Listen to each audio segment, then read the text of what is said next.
Boa noite, boa noite. Estou esperando a Flávia aceitar o convite para a gente poder começar, gente. Bem-vindos.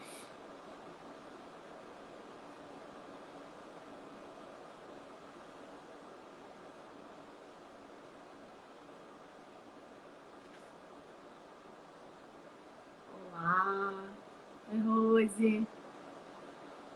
Estou só aguardando a Flávia aceitar o convite.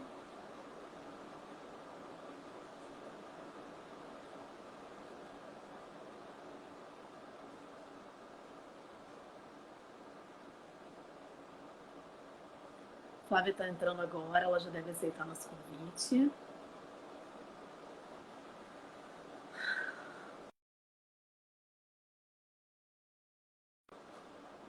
Ixi, Flávia não está conseguindo aceitar o convite. Deixa eu tentar de novo.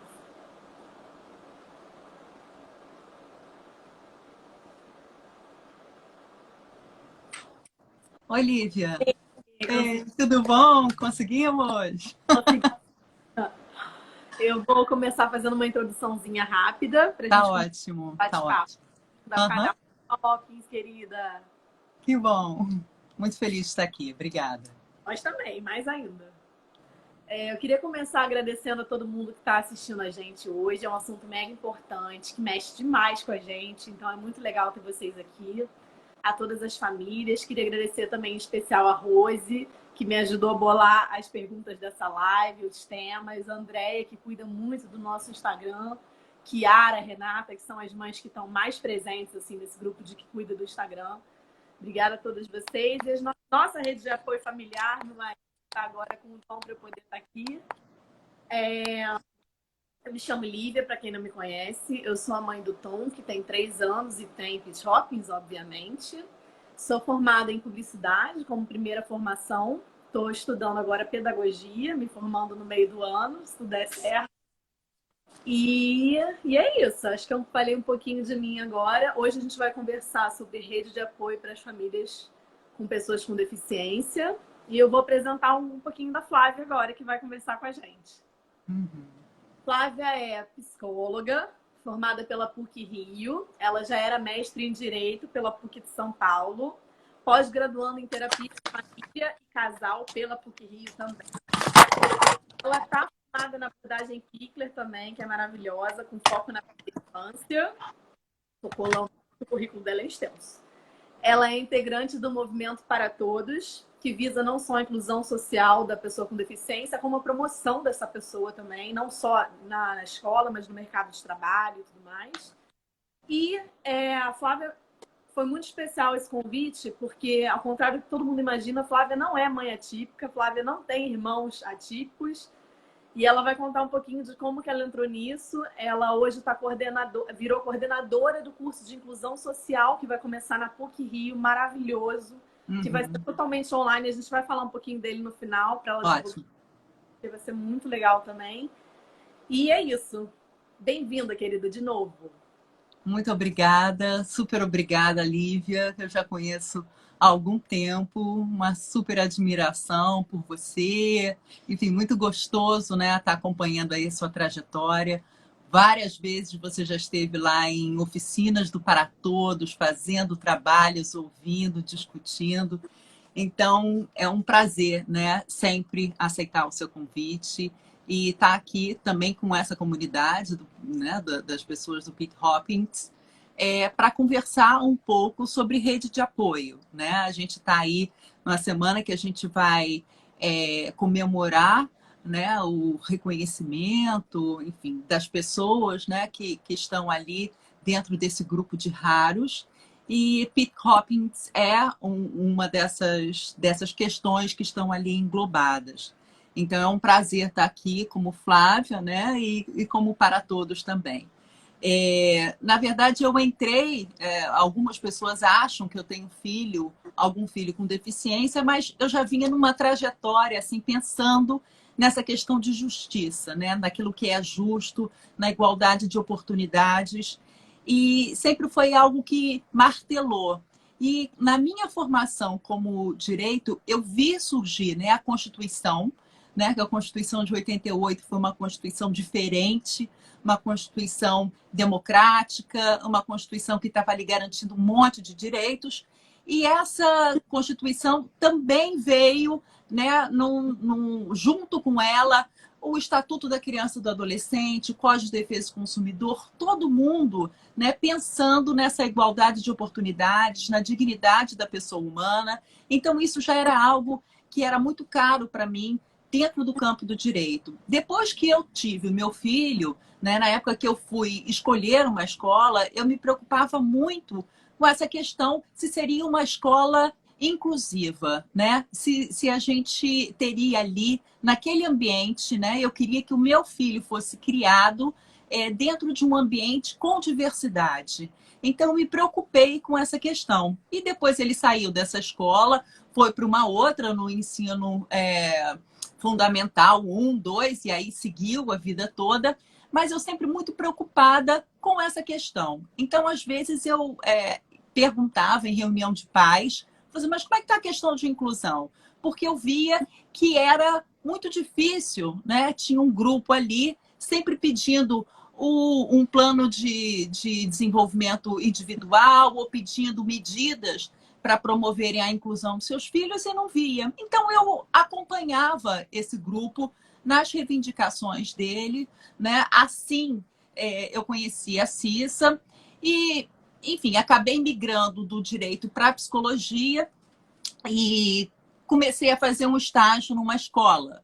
E aí, na escola, tinha uma criança com uma síndrome que é também muito rara, é a Cornélia Delange. Então, ele serviu como inspiração, porque ali, dentro de sala de aula, é que eu percebi que a gente não tinha uma formação adequada, suficiente no campo do direito, aliás, e no campo da psicologia, né? Então, assim, a gente tinha um reconhecimento que era um reconhecimento jurídico, mas a gente tinha que ter o reconhecimento pela família, pela escola, né? Por todos os campos por onde aquela pessoa vai completando, né, o ciclo de vida, né? Porque a criança começa na escola esse processo de inclusão e tem que seguir adiante, né? Não pode ficar na educação infantil. Então, foi assim.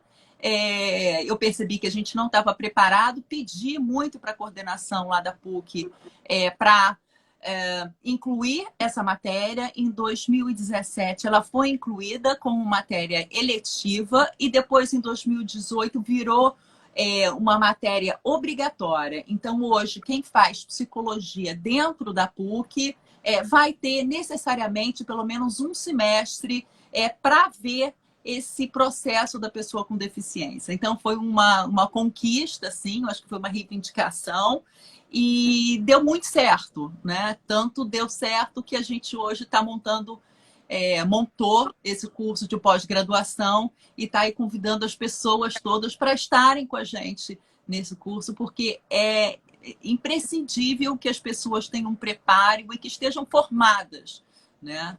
Enfim, para mim é um valor muito importante. Então foi assim, né? Eu fui convidada pelo Para Todos e hoje faço parte, já estou aí completando 3 anos de Para Todos.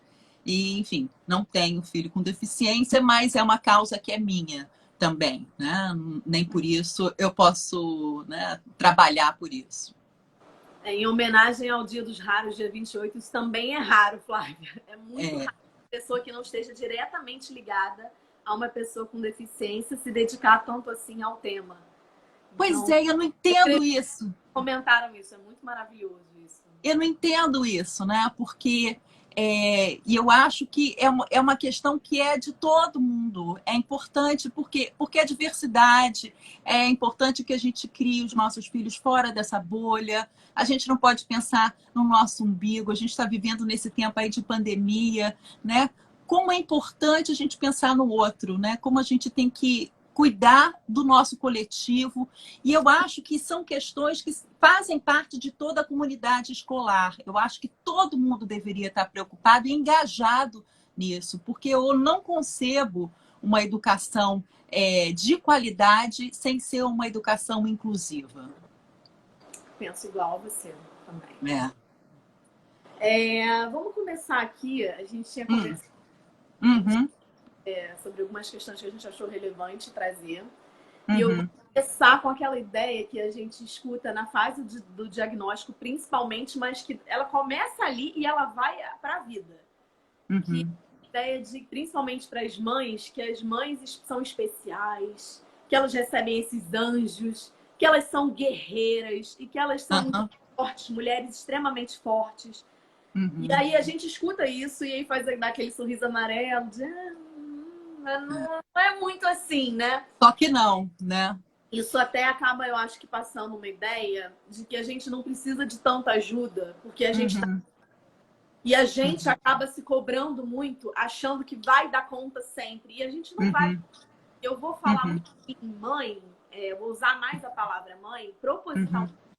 porque a gente sabe que no final, a grande maioria da sobrecarga é da mãe. Não é do Uhum. cuidador, não é do pai, não é né, do avó. Muitas vezes é, mas na maioria dos casos é sobre a mãe. Então hoje eu vou falar Uhum. mãe mesmo. Aí eu queria que você É. falasse um pouquinho assim, sobre isso. O que você acha desse tema de que a mãe é super especial, de que somos super guerreiras e tudo? Bom, para começar, eu detesto esse termo, né? Especial. Assim, especial é o prato do dia, entendeu? Especial é aquela pizza que a gente pede e fala assim: olha, você pode botar portuguesa, mas dá para tirar azeitona. Então, especial é aquilo que, sabe, tira a cebola, tira isso, tira aquilo. Especial não é a maneira, eu acho, na minha opinião, mais adequada para se referir às pessoas com deficiência. Por quê? Porque essa foi a maneira que as próprias pessoas preferiram se denominar. Então, são pessoas com deficiência, né?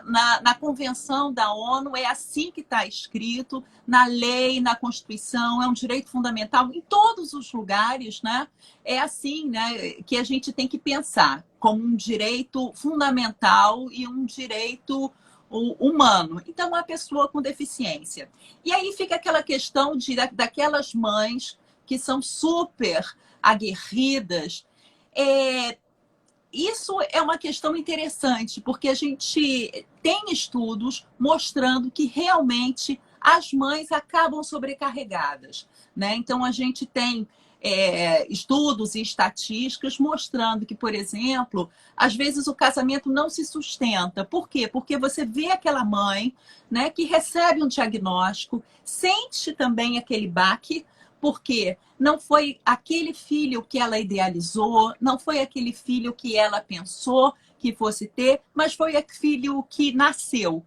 E aí a mãe tem um período que vai sofrer, e eu acho que é importante a gente reconhecer isso, né, como uma questão que de dar, enfim, de certa forma, você acolher aquela dor, né? Porque o filho, na verdade, sempre vai ser diferente daquilo que a gente tinha imaginado, porque o filho tem uma vida própria, então você imaginou que ele fosse, sei lá, que gostasse de futebol e de repente o garoto não gosta de futebol, gosta de música. Então você imaginou que ele fosse gostar de música, ele não gosta de música, ele gosta de pintura, ou de repente ele não dá para estudo, não gosta disso, gosta de, enfim, a gente nunca tem, né? E isso é importante, que aquele filho vai ter uma própria trajetória também, né? E aí, a partir daquele momento, a mãe fala: não, é meu esse filho, é meu e eu vou trabalhar, eu vou saber o que é para fazer. E aí a mãe levanta as mangas e vai à luta. Então, às vezes, ela acaba perdendo um pouco esse companheiro que às vezes estava ali, mas o casamento dificilmente, né? A gente também tem estatísticas, dificilmente não. Algumas vezes aquele casamento não se sustenta, e aí a gente tem um índice grande de divórcio. Então, por exemplo, com relação, tem uma pesquisa que é bem interessante, síndrome de Down e síndrome de Rett. Então, síndrome de Down, por exemplo, o índice de divórcio é de 10%. E aí é mais ou menos como a população brasileira. E, de repente, Rett são 35%. Por que isso? Né? Porque é uma síndrome rara, porque os desafios talvez sejam maiores, né? Porque você tem, às vezes, um diagnóstico que é difícil de ser conseguido, e aí você tem aquelas mães que são realmente batalham ali. Mas né? São mães que também têm a sua fragilidade, que também precisam ser cuidadas, né? E eu brinco também que a gente não precisa ser, né, uma super mãe. Nem é bom que a gente seja super mãe, né? A gente tem que ser suficientemente boa. Então, é um conceito de um psicanalista inglês que eu gosto muito, que é o Winnicott, que diz: a criança vai seguir, ela tende ao desenvolvimento, mas se você não atrapalhar. Então, a mãe não precisa ser maravilhosa, não precisa acertar sempre, né? Não precisa dar conta de tudo. A mãe pode ter os seus momentos, pode e deve, né? Ter os seus momentos sozinhas enfim, não se sentir sempre pressionada por aquela coisa de ter que ser ativista o tempo inteiro e você tem que ter o tempo inteiro berrando e gritando. Enfim, é uma mãe que a gente tem que reconhecer também que tem um lugar ali de fragilidade, que às vezes precisa de uma ajuda. E aí é uma questão assim da gente pensar no como o cuidado é uma via de mão dupla. Como às vezes você está cuidando do seu filho e você pode se permitir ser cuidada por ele também. Porque ele pode, né, dar aquele olhar amoroso, ele está ali conectado com você.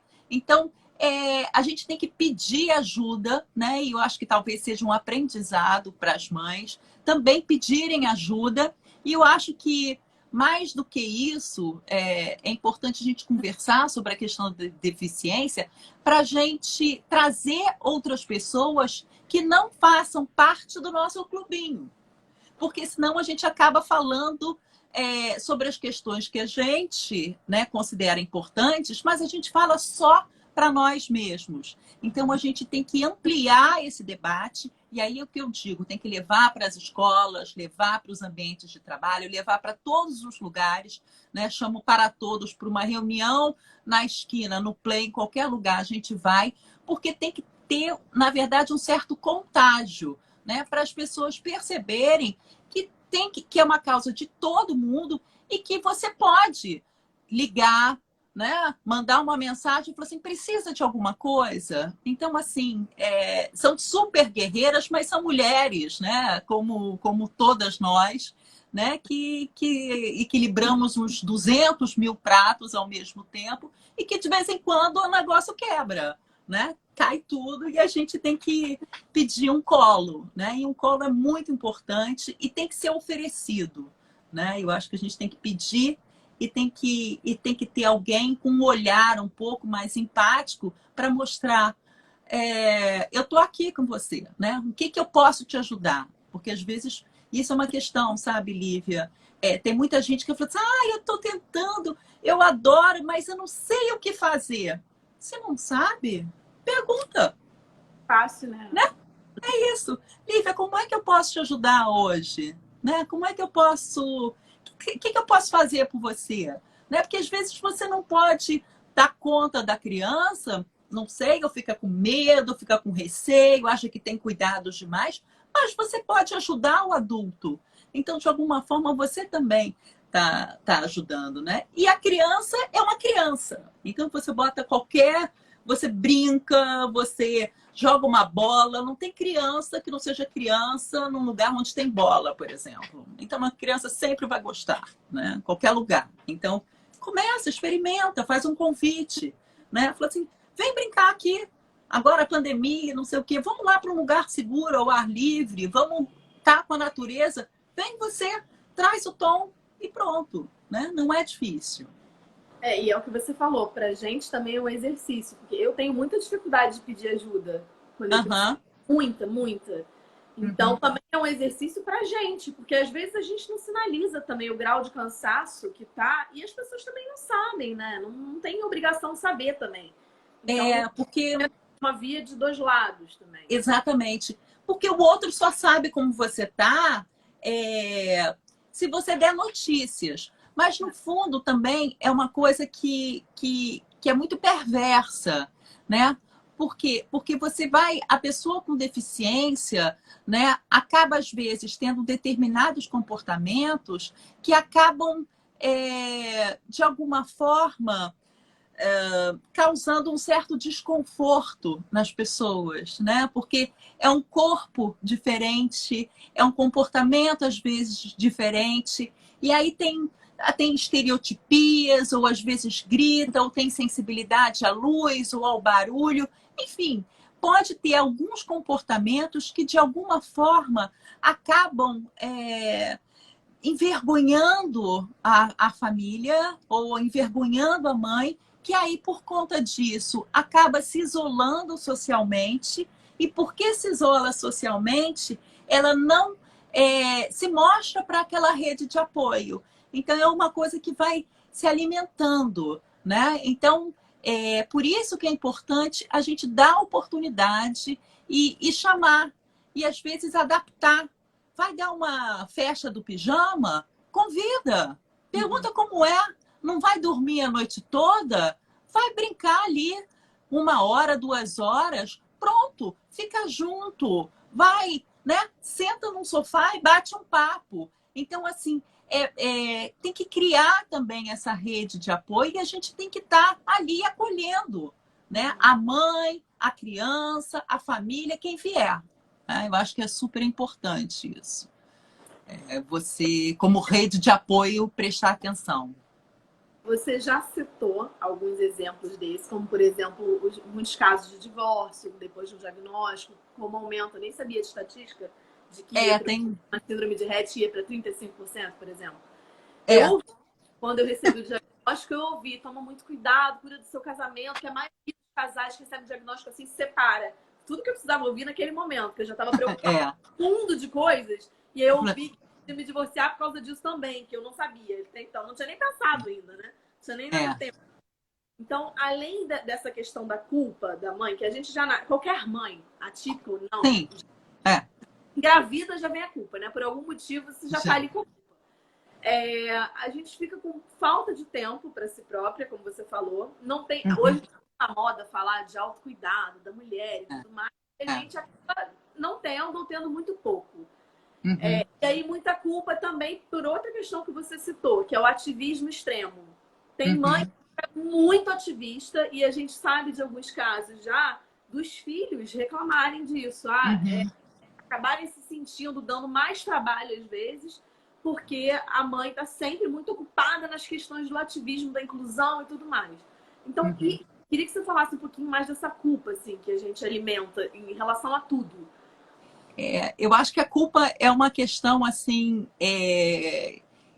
que também tem que ser pensada, e eu, enfim, como psicóloga, faço uma super propaganda aqui de terapia, né? Porque tem terapia, às vezes, de todos os preços, a gente consegue um atendimento social, é importante a gente pensar sobre essa culpa, né? Porque a culpa vem da onde, né? Por que a gente carrega tanto, né? Que fardo é esse que às vezes a gente carrega? Então, às vezes, a gente tem dentro da gente, né, alguém que é mais exigente do que um patrão super, porque a gente fica ali achando que a gente tem que dar conta de tudo. E então, primeiro, eu acho que pensar que a gente não é obrigado a dar conta de tudo, né, de todas as situações. Eu acho que conseguir, né?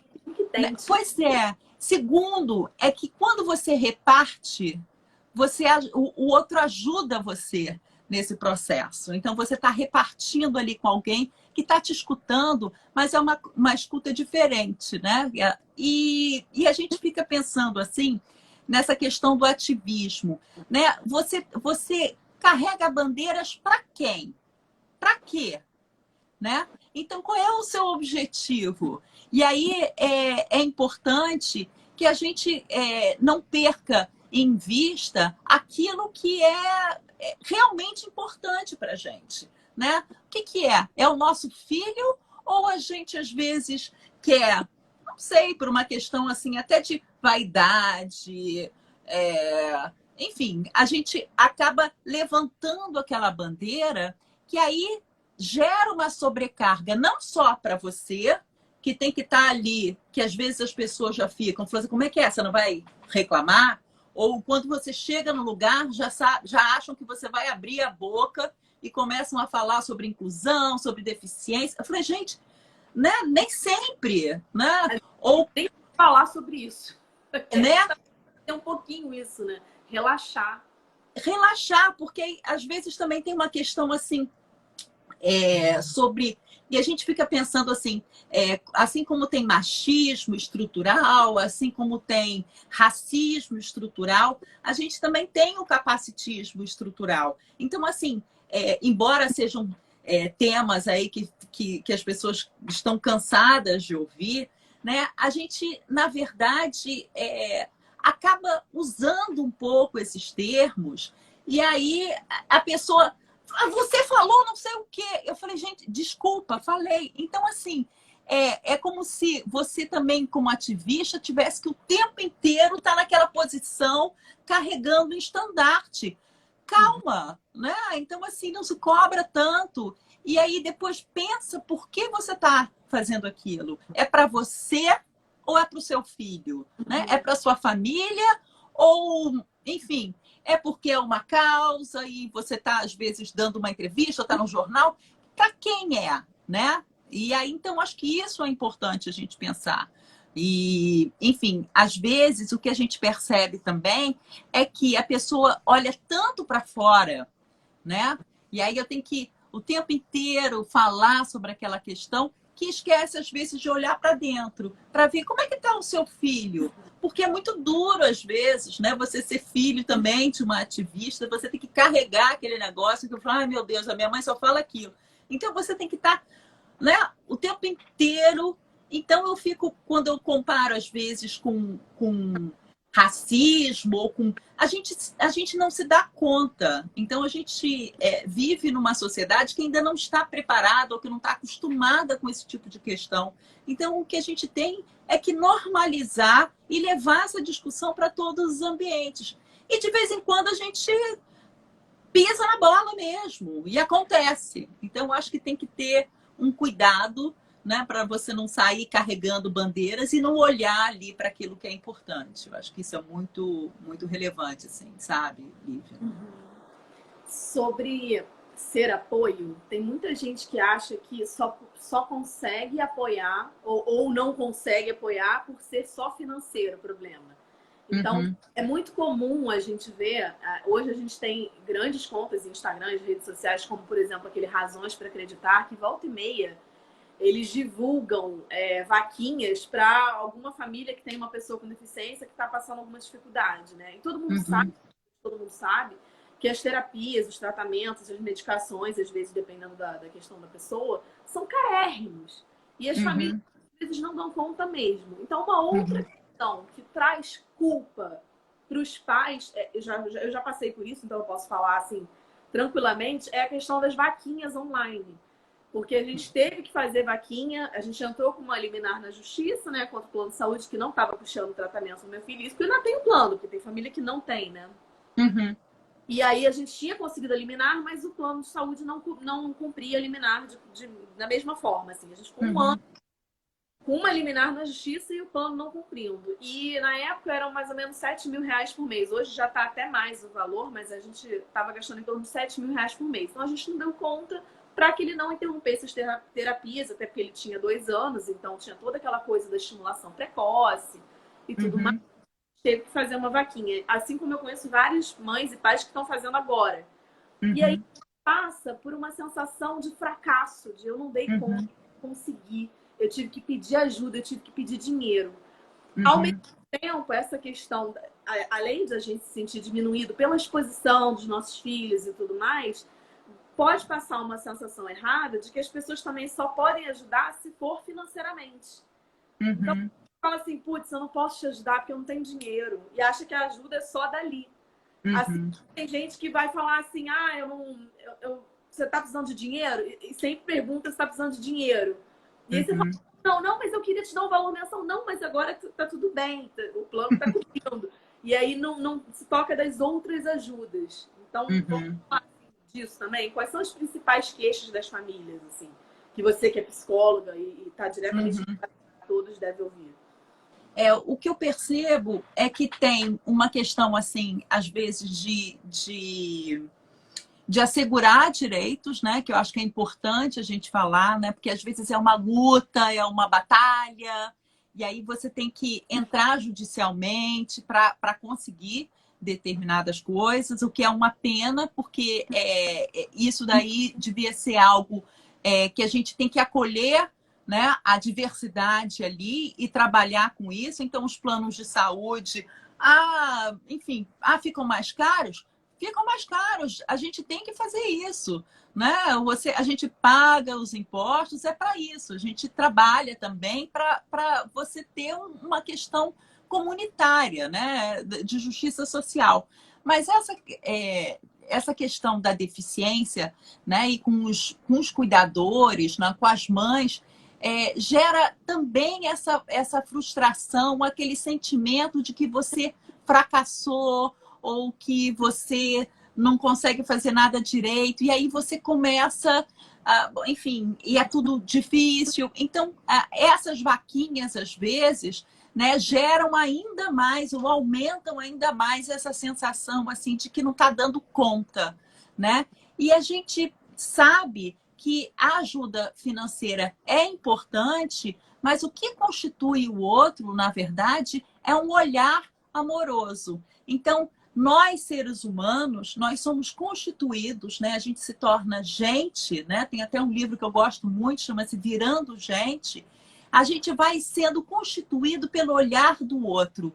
Então, o olhar que vai, na verdade, dizendo: eu acredito em você, você está aqui, eu estou aqui para você. Então, assim, quando a gente fala de cuidado ou de rede de apoio, não é só uma questão financeira, é também, pode ser uma questão financeira, mas às vezes, uma escuta, né? Uns 5 minutos que você tem de descanso, deixa que eu faço isso, né? Pergunta, eu acho que isso é a principal questão. Ao invés de você esperar e fazer alguma coisa, pergunta: Lívia, como é que você está? E verdadeiramente queira ouvir isso, né? Porque às vezes a gente pergunta: tá tudo bem? Entendeu? Esteja preparado, né? Se coloque disponível para o outro.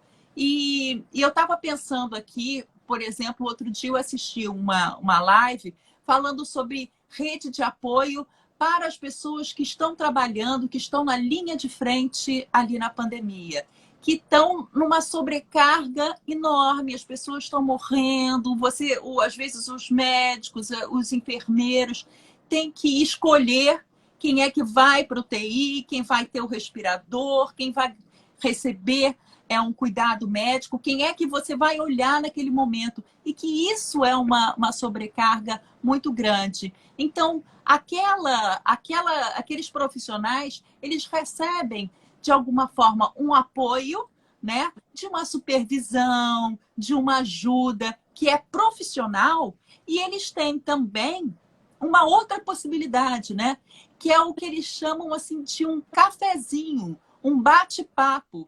Então, aquela coisa, quando você está cansado, você está trabalhando, levanta um pouquinho, vai ali na copa, pega um café, e aí você encontra um amigo. E aí, ali na copa, você pergunta: como é que tá o seu dia? Como é que você tá? Não sei o quê. E ali, bate um papinho. Aquilo melhora, né? Você se sente melhor, você se sente mais... Você tá difícil, ou tá assim, hoje eu tô cansada, hoje eu tô exausta. Então, assim, é um momento que você troca um pouco. Então, acho que essa questão da troca e de você escutar o outro é fundamental.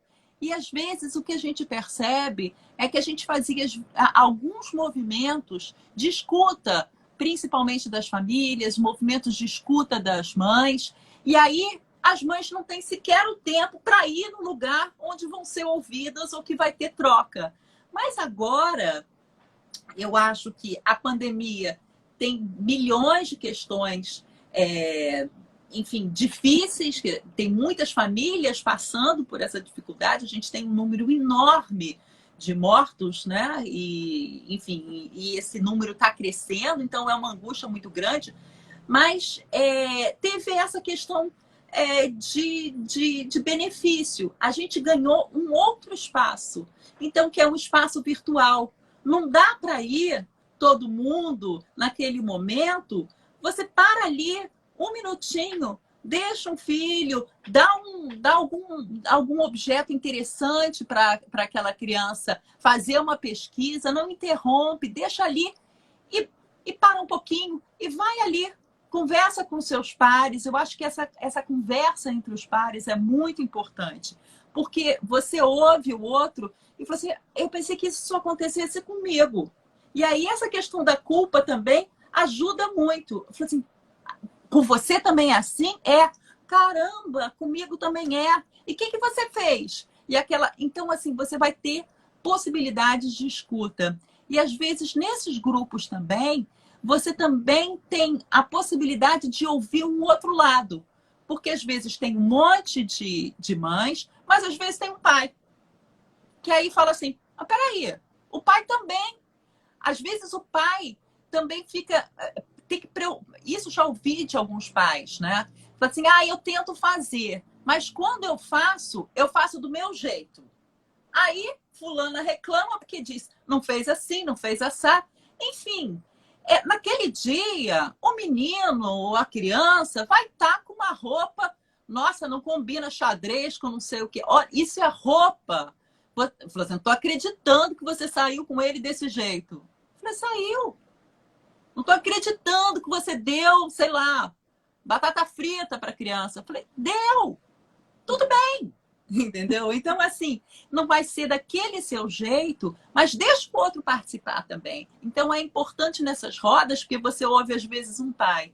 E, às vezes, a gente ouve que é uma pessoa que, normalmente, quando você fala de rede de apoio, você tem todos os focos voltados para aquela pessoa com deficiência, para a criança com deficiência. Então, você tem as janelas de oportunidade, tem a terapia, tem o TO, tem o fonoaudiólogo, tem a fisioterapeuta, tem a natação. Você está ali, passa o dia inteiro e quando para, você está fazendo coisas para estimular o tempo inteiro.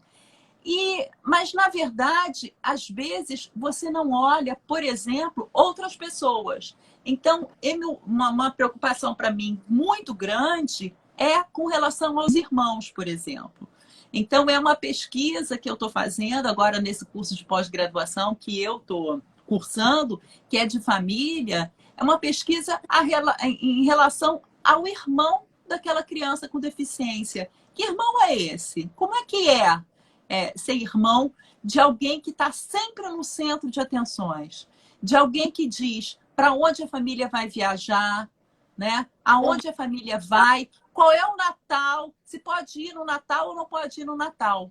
Nossa, tá mal, teve uma crise, a gente não vai. Pumba, acabou o Natal. Né?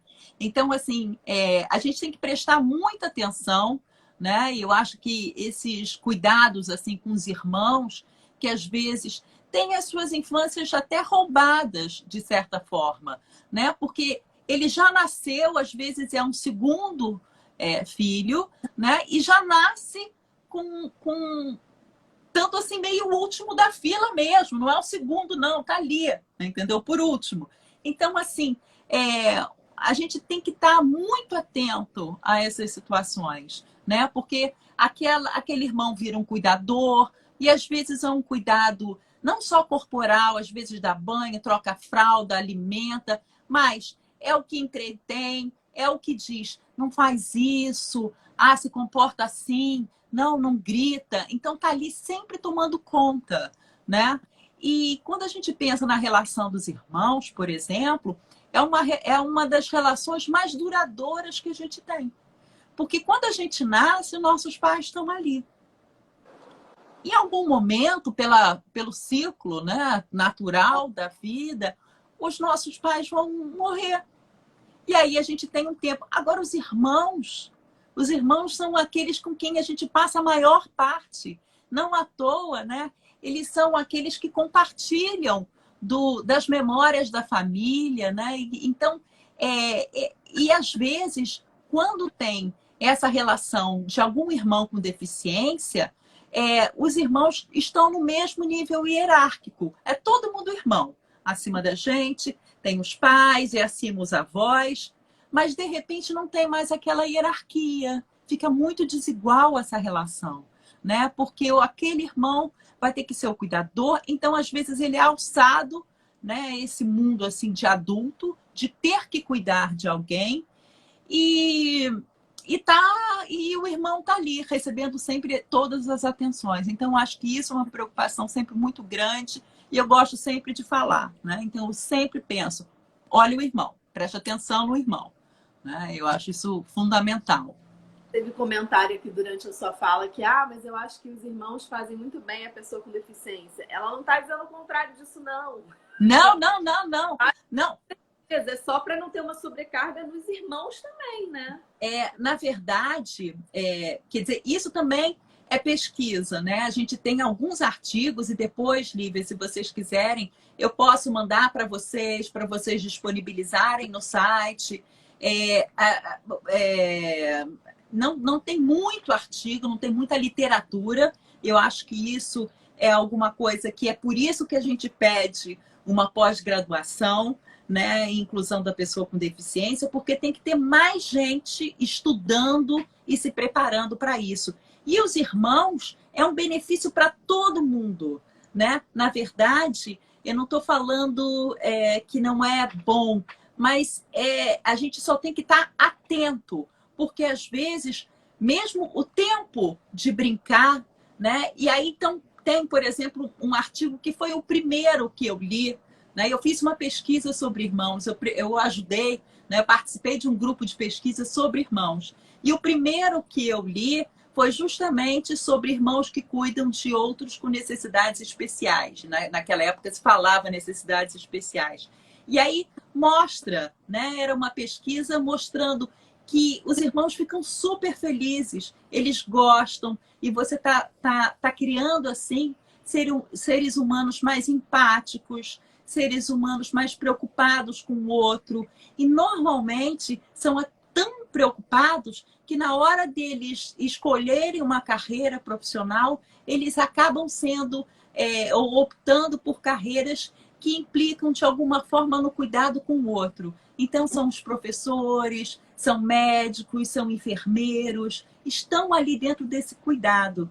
Mas a gente percebe que eles falam, eu amo meu irmão, eu adoro meu irmão, mas então a gente tem que pensar, né, também no mais e dar voz para aquele irmão.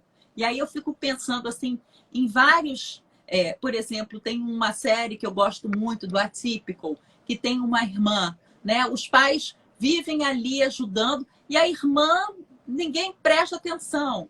Naquele filme que eu adoro também, por exemplo, Extraordinário, né? Você tem o garoto e, de repente, a menina que a escola tem que ser a mesma, ela tem que passar na hora do recreio, ela não está, enfim, socializando com os amigos porque tem que avisar ou tem que pegar ou não sei o quê.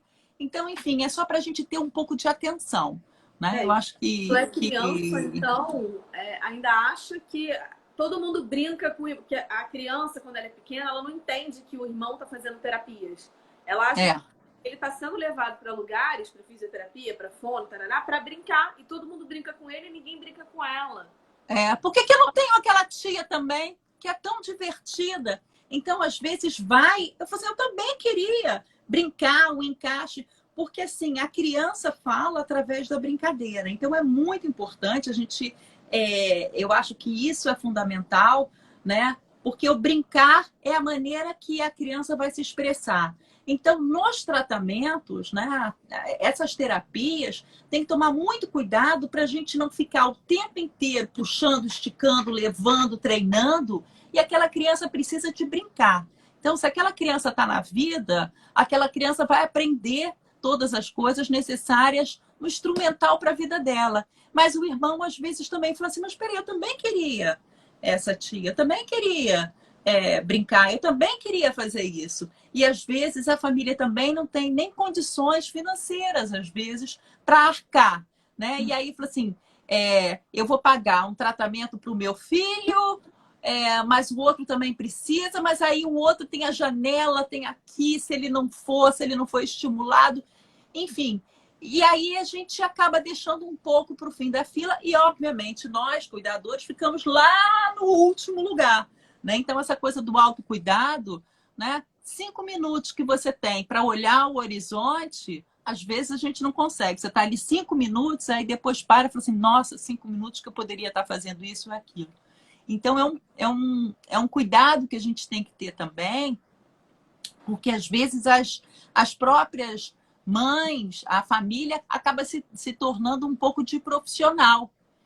E nosso papel é outro, né? Então, às vezes, você fica assim o tempo inteiro esticando, estimulando, não sei o quê, e fala assim, descobre isso, não sei o que lá, treina, lá. Você fica treinando. Mas você, sei lá, você é mãe, entendeu? Então, não tem que fazer determinadas coisas, né? Deixa os outros fazerem, né? Vai ali exercer o seu papel de mãe, acerta ou erra ou faz, enfim, relaxa um pouco dentro do possível, mas é isso, né? Não se cobra tanto, né? Eu acho que isso é bem importante. Minha opinião, porque falaram, ah, você tem um tom só, o que você acha? Perguntaram agora pra mim. Eu concordo com tudo que você está falando. Eu tenho muita vontade de ter um segundo filho. Até porque eu tenho vontade de conhecer a maternidade típica também, né? Uhum, Então eu tenho muita curiosidade de como eu seria como uma mãe típica também, porque é diferente. uhum, Mas eu tenho muito medo ao mesmo tempo, tanto pela questão financeira que você acabou de expor, quanto pela uhum, sobrecarga no segundo filho. De uhum, criança vir para o mundo achando que ela veio para suprir a minha ausência quando eu partir. Que ela já veio uhum, com essa missão, com essa obrigação. Então, uhum. eu fico no meio, em cima do muro, assim. Tenho muita vontade, mas tenho muito medo. Então, ainda não sei. Eu claro que essa é a minha opinião. Como ser rede de apoio? Você já falou um pouco.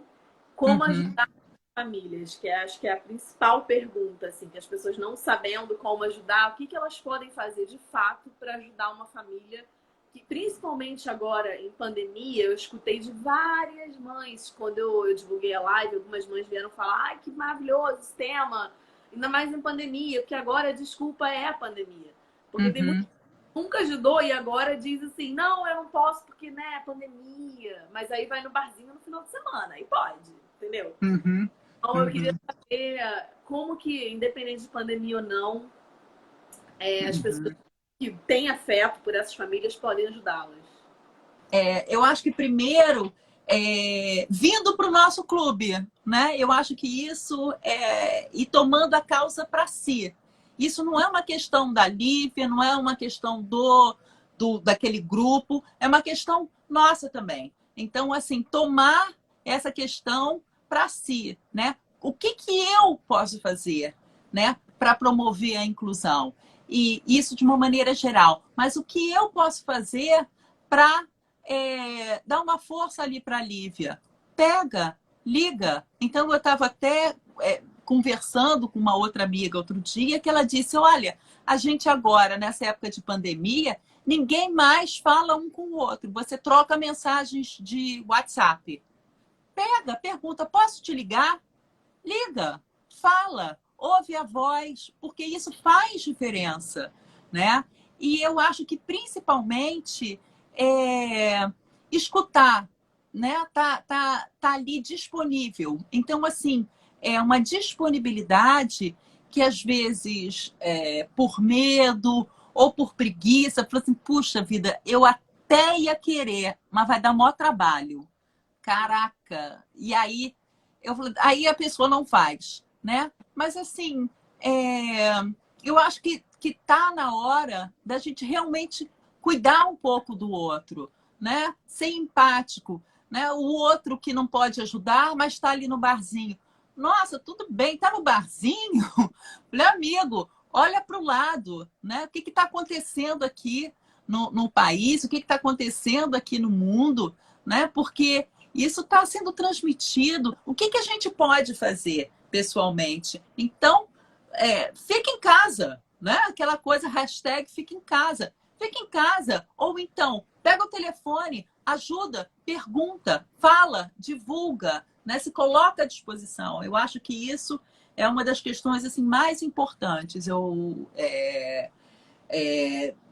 Dá, escuta, dá o seu tempo, né? Fazer E assim, presente, né? Ainda que não fisicamente, mas fazer exatamente, mas porque você pode. desabafar, chorar, rir, Exatamente, sei lá, né? não tem E mais rir. Você, às vezes, naquele dia, eu falo assim, amiga, tô assistindo uma série, você não tem ideia, né? Fulana, aí não é uma série séria, entendeu? Sei lá, tô assistindo, eu tô revendo Friends.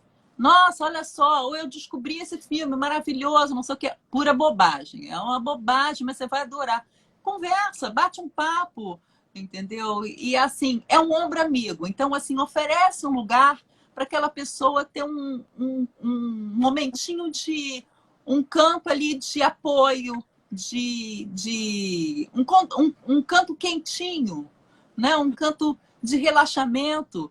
É isso, eu acho que basicamente você se disponibilizar para o outro. Pega um telefone e liga mesmo. Posso te ligar, Lívia? Liga. E naquele dia a gente bateu um papo, conversou. Pronto, gente, 1 hora, 30 minutos, faz um Zoom, faz uma ligação em grupo, né? Chama as amigas, porque assim, às vezes tem um grupo de amigas, todo mundo se reúne, não vou ligar para a Lívia, porque nossa, a Lívia está toda, sem gente, estar levando tom em alguma terapia, não vai, ela nunca pode. não, Aí a não vai pessoa dar. tem Ela que não. chamar porque você nunca pode, né? Eu falo assim, gente, às vezes pode. Eu falo assim, então assim, posso? Vou levar o tom. Tá bom, Também é isso, né? não é? Também é Tá isso. bom. E às Então vezes assim, eu acho que tem a questão também de não ser só essa ajuda, não sei, psicológica, emocional, mas às vezes se o cansaço for físico, pega a criança, vai para um parquinho com ela, passa 1 hora com ela, leva. Lívia, ele faz quantas terapias por semana? Ele faz 9. Posso levar uma vez por mês? é. Pode, por favor, leva uma vez. E aí, nesse tempo que eu estaria indo, ficando na terapia, voltando, eu tô descansando, tô dormindo, tô vendo uma série, tô lendo um livro, tô meditando, sei lá, tô É. estudando, tô fazendo alguma coisa por mim. E eu tô falando Uhum. na primeira pessoa, mas isso é geral, é o que eu escuto de todas as mães, assim. Então, é Lógico. estar presente, seja, como eu falei, tem várias formas, né? Quem pode oferece, quem não pode estar presente fisicamente, pode oferecer ajuda virtual, conversar, telefone, como você falou. Quem pode estar presencialmente, pega a criança, vai dar uma volta com a criança, pega a mãe, vai dar uma volta com a mãe, pega o pai, vai dar uma volta com o pai.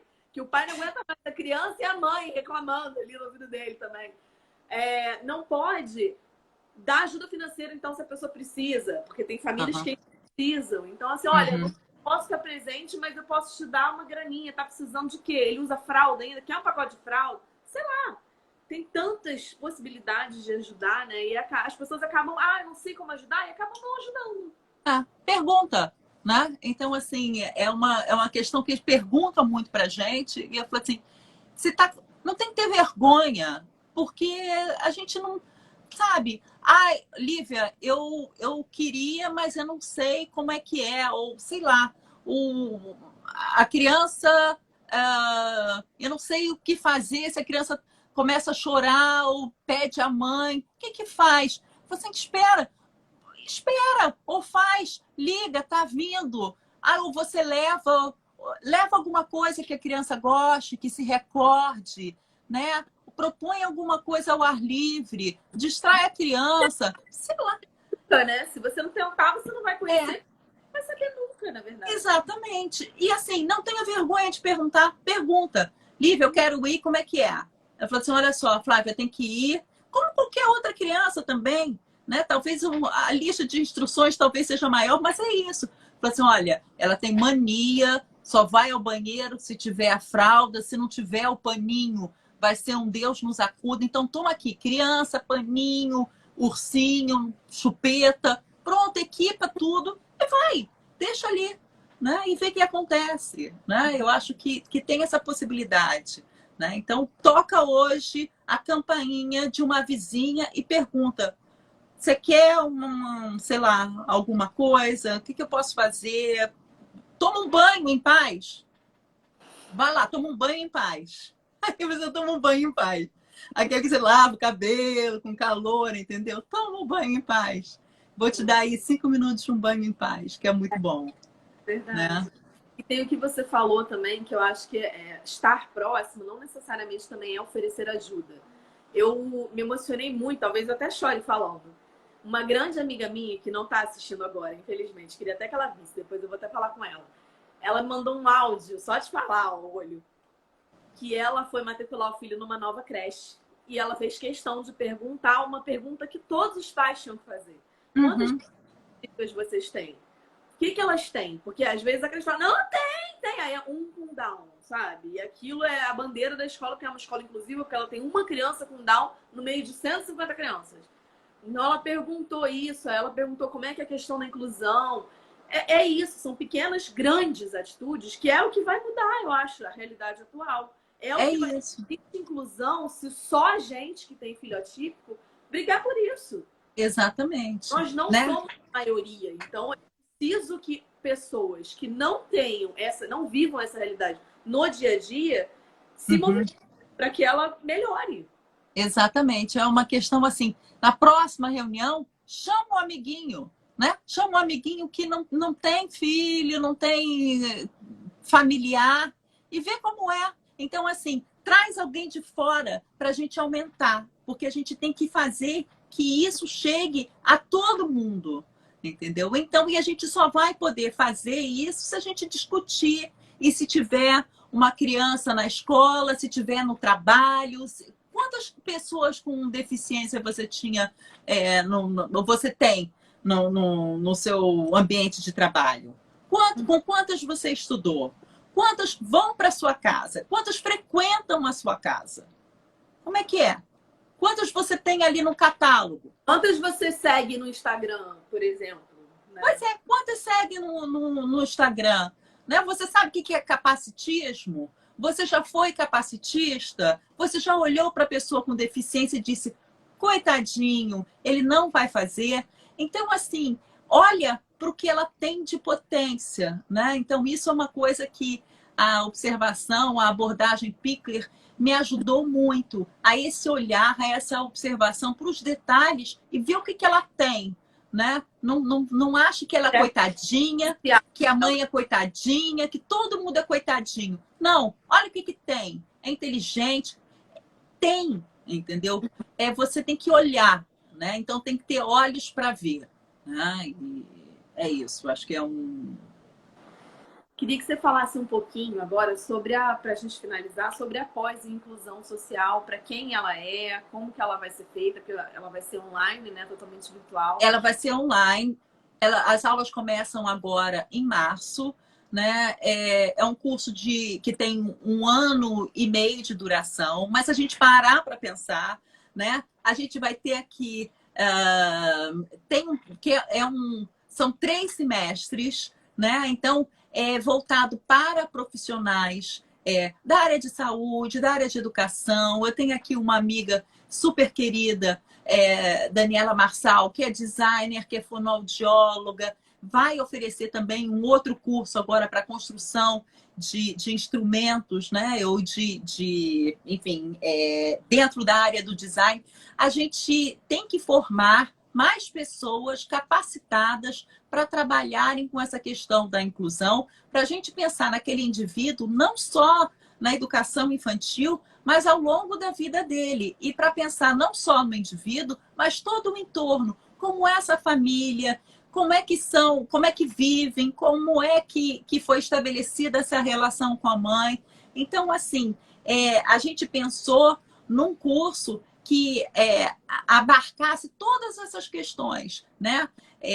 Da criança na escola, da criança no mercado de trabalho, que tipos de deficiências são, o que é uma deficiência, o que é uma educação inclusiva, né? Quais são os outros profissionais, como é que a gente trabalha em grupo, a gente tem que aprender a trabalhar em grupo. Então, como é que uma criança não é da fono, não é do fisioterapeuta, a gente tem que parar e vamos pensar naquela criança, vamos pensar naquela família, como é que a gente trabalha e como é que a gente troca.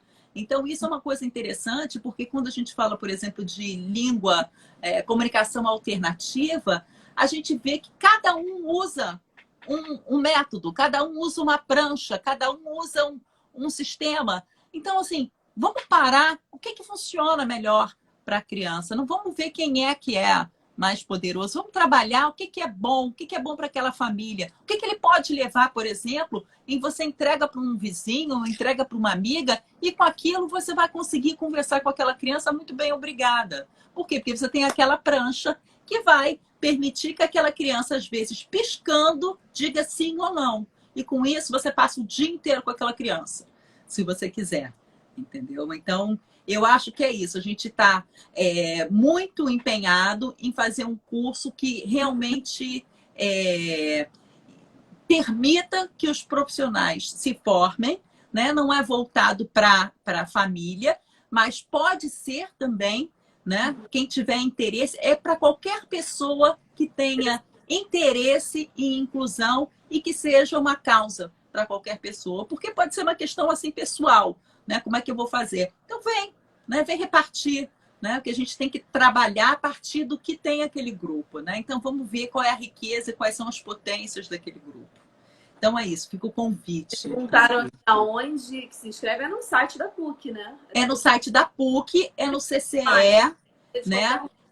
Se você, no nosso site do Para Todos, né? É www.paratodos.net.br. Ali a gente tem as informações. Manda e-mail para mim, né? Flávia.paratodos@paratodos.net.br. Enfim, vai ser um prazer poder tirar dúvidas e conversar. E no site do CCE PUC Rio. 2 pessoas vai ter bolsa. A gente não sabe, né? Eu acho que se a gente tiver um número enorme e que a gente quer que tenha um número enorme de inscritos, né? A gente pode pensar na possibilidade, que eu acho que, enfim, a gente tem que tornar também acessível, né? Então, a gente pensa também nisso, a gente se preocupa. A PUC tem uma estrutura que a gente precisa dar conta, mas a gente pode pensar e estudar. Se a gente tiver uma turma enorme e falar assim, a gente dá 2 bolsas, vamos ver, a gente pode reduzir, a gente pode fazer desconto em grupo, por exemplo, né? Um grupo de professores ou um grupo de mães, sei lá. Então, eu acho que a gente pode pensar e pode conversar, e eu acho que é assim que a gente se entende, tá? Bom, a gente está finalizando agora. Foi muito importante pra gente. Todas essas lives, eu esqueci de falar no começo, vou só terminar falando que a gente faz essas lives, obviamente, para aumentar o público do canal Pitt Hopkins Brasil. Para quem não tem da síndrome, a gente tem o Facebook, Pitt Hopkins Brasil, tem página no Facebook, tem o site pitthopkins.com.br também, que tem inclusive fotos dos nossos pequenos, das nossas crianças, dos nossos adolescentes. Aqui no Brasil, se eu não me engano, agora não me recordo, mas está em torno de 35 famílias, mais ou menos. Acho que até já passou um pouquinho disso. 37, né? Acho que está por aí, 37. Não estou com o número exato, daqui a pouco alguma mãe me coloca aqui. E essas lives foram muito importantes para divulgar isso também. E quanto mais divulgação da síndrome, mais aí aquela história bola de neve do bem, né? Quanto mais a gente divulga uma síndrome, mais famosa ela fica, mais diagnósticos, mais investimentos em tratamentos, em medicação e, enfim, na qualidade, para melhorar a qualidade de vida desses indivíduos todos. Dia 28 de fevereiro é Dia Mundial dos Raros, né? De quem tem síndromes raras. Então, a gente retomou as lives agora. Essa foi a primeira do ano. Já fechar com chave de ouro, a gente já abriu com chave de ouro com você. Queria te agradecer muito, muito, muito pelo seu tempo, porque eu sei que é super corrido. Você abriu mão de estar com a sua família para estar aqui com a gente, conversando. Então, muito, muito obrigada. Em nome da família Pitt Hopkins. Agradeço demais e fico super feliz da gente estar aqui conversando. E é um prazer, né? O que vocês precisarem, a gente está aqui sempre, tá? Sejamos rede. Boa noite Beijo. a todos. Obrigada. Boa noite, gente. Obrigada. Beijo, beijo, beijo. Tchau, tchau. Vai ficar gravada? Ah, que bom. Que aí depois a gente coloca lá pra gente. E chame um amigo que não tem criança com deficiência, né? Então, a missão de todo mundo hoje é procurar alguém e difundir essa mensagem de inclusão para todo mundo, tá? Opa, Beijos. Tchau, beijo. gente. Tchau.